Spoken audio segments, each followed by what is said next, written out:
True, the Indian economy has improved its performance not only over time but also with respect to its peers. The growth inflation mix looks much better now. Growth has been gradually inching up and inflation coming down at a much sharper pace than expected earlier.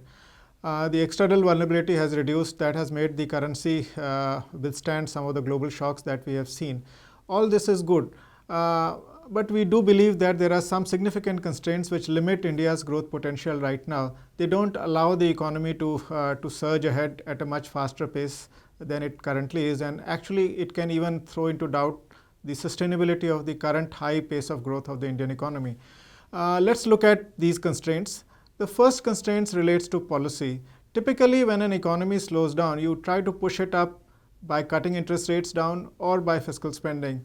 And we've seen that interest rates have come down over the last couple of months. The RBI has cut interest rates by about 125 basis points. But what we have seen is that not all of it has got transmitted into the lending rates. The banks have been pretty tardy in transmitting it. What we observe is that only 25 to 40 basis point rate cut has in effect been transmitted into the economy, and I think that's not enough to push the growth up. The second is on the fiscal side. We've often been telling that the fiscal constraints in the economy do not allow spending binge from the government, and as a result the government is following a fiscal consolidation path.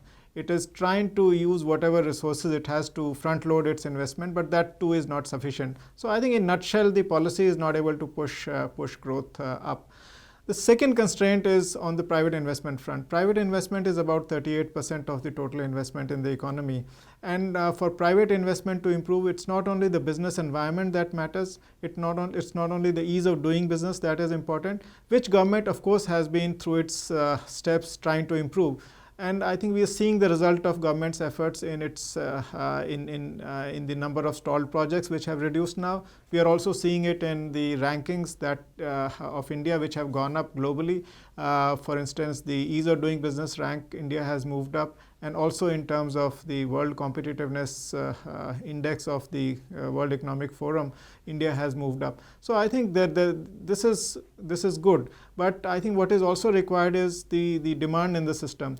Right now, what we have been witnessing is that a number of industries are operating much below their installed capacity. The utilization of capacity, in fact, has been falling over the last 5 years. So the demand is of course a constraint to private investment. And second constraint is more to do with the amount of debt in the private sector. The leverage levels are very high.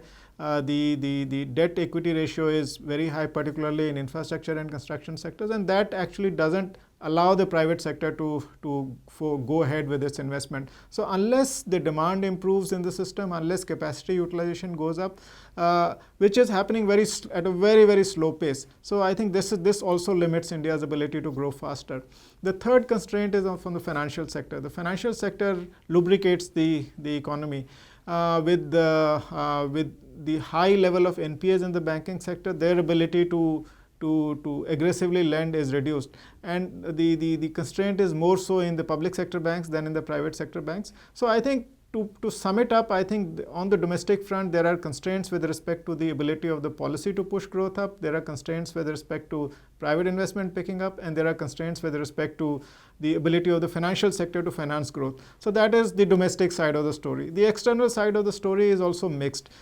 India has benefited quite a lot from a sharp slowdown in commodity and crude prices because we are net importers. So it has improved our fiscal situation. It has also helped improve inflation dynamics in India.